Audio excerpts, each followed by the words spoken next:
ಬರ್ತದೆ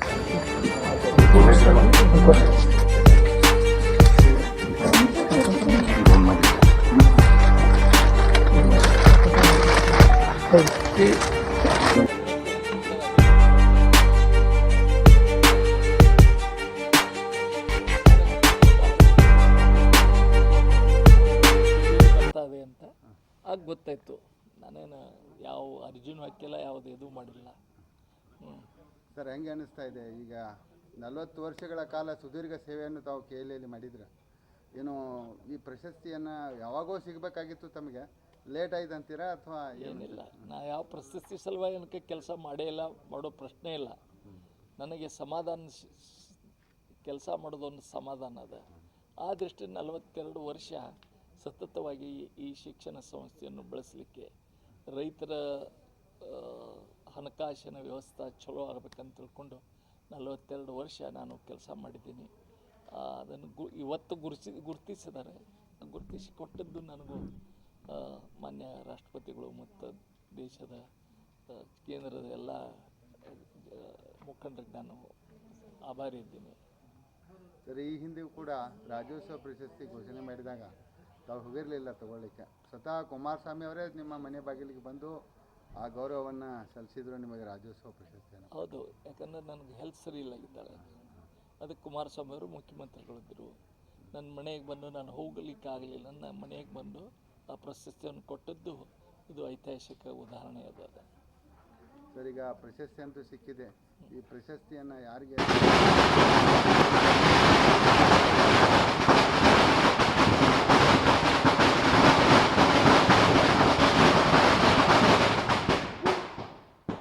ಪ್ರಶಸ್ತಿ ನನ್ನ ಎಲ್ಲ KLE ಸೊಸೈಟಿಯ ಸಮೂಹ, ಅಲ್ಲಿ ಕೆಲಸ ಮಾಡೋರು, ಆಡಳಿತ ಮಾಡಿದವರು, ಅವ್ರಿಗೆ ಶ್ರೇಯಸ್ ಹೋಗ್ತದೆ. ಅದ್ರ ಜೊತೆಗೆ ನನಗೆ ಯಾವಾಗಲೂ ನನ್ನ ಬೆನ್ನಲ್ಲಿ ನಿಂತಿರೋ ರೈತ ಸಮೂಹದವರು ಅವ್ರಿಗೆ ಹೋಗ್ತದೆ ಅಂತ ನಾನು ಹೇಳ್ತೀನಿ. ಸರ್, ಈಗ ಕೇಂದ್ರ ಸರ್ಕಾರ ತಮಗೆ ಪದ್ಮಶ್ರೀ ಪ್ರಶಸ್ತಿ, ರಾಜಕೀಯವಾಗಿಯೂ ತಮಗೆ ಸ್ಥಾನಮಾನ ಸಿಗಬೇಕಾಗಿತ್ತು. ಆ ವಿಚಾರದಲ್ಲಿ ಏನು ಹೇಳಿಕ್ಕೆ ಬಯಸ್ತೀರಾ? ನಿಮ್ಮ ಅಭಿಮಾನಿಗಳ ಆಸೆ, ನಿಮಗೆ ಆಸೆ ಇಲ್ಲ, ನಿಮ್ಮ ಅಭಿಮಾನಿಗಳಿಗೆ ಒಂದು ಆಸೆ ಇದೆ, ರಾಜಕೀಯವಾಗಿಯೂ ಕೂಡ ಸ್ಥಾನಮಾನ ಸಿಗಬೇಕು ಅಂತ. ಸ್ಥಾನಮಾನ ಇದೊಳ್ರಿ, ರಾಜಕೀಯದೊಳಗೆ ಏನದ, ಈಗಿನ ಪದ್ಧತಿ ರಾಜಕೀಯ ಒಳಗೆ ನಾವು ಅದರೊಳಗೆ ಹೊಂದಾಣಿಕೆ ಆಗೋದೇ ಇಲ್ಲ. ಯಾಕಂದ್ರೆ ತಮಗೆಲ್ಲ ಗೊತ್ತದ ರಾಜಕೀಯ ಎಷ್ಟು ಮಟ್ಟಿಗೆ ತಳಮಟ್ಟಿಗೆ ಬಂದದ. ಎಲ್ಲ ಪಕ್ಷ, ನನ್ನ ಪಕ್ಷ ಬರೀ ಭಾರತೀಯ ಜನತಾ ಪಕ್ಷ ಅಷ್ಟೇ ಅಲ್ಲ, ಅದಕ್ಕೆ ನಾವು ಈಗ ಹೊಂದಾಣಿಕೆ ಆಗೋದು ನಮಗೂ ಕಷ್ಟ ಅದ.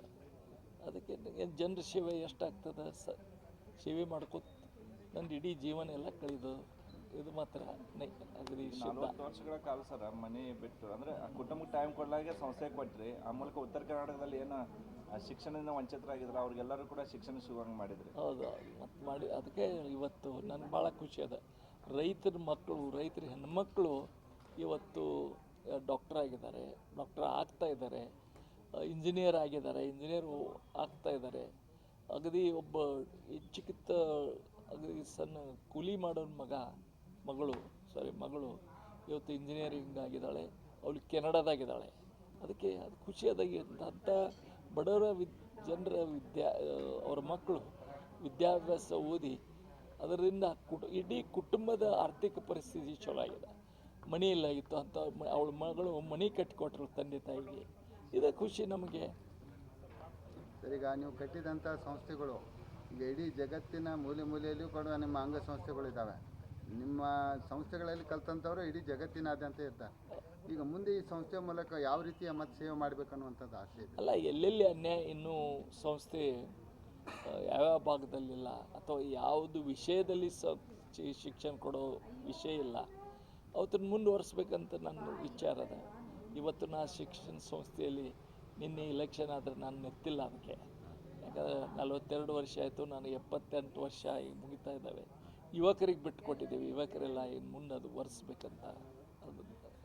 ತಾವು ರಾಜಕೀಯವಾಗಿಯೂ ಸ್ವಲ್ಪ ಕ್ರಿಯಾಶೀಲ ಆಗಬೇಕನ್ನುವಂಥದ್ದು ನಿಮ್ಮ ನಂಬಿದವ್ರದ್ದು ಆಸೆ, ನಿಮ್ಮ ಫಾಲೋವರ್ಸ್. ಆಯ್ತು, ಈಗ ಮಾಡಿ ಅದೇ ಅಂದರೆ ಆ ಸಿಸ್ಟಮ್ದೊಳಗೆ ನಾವು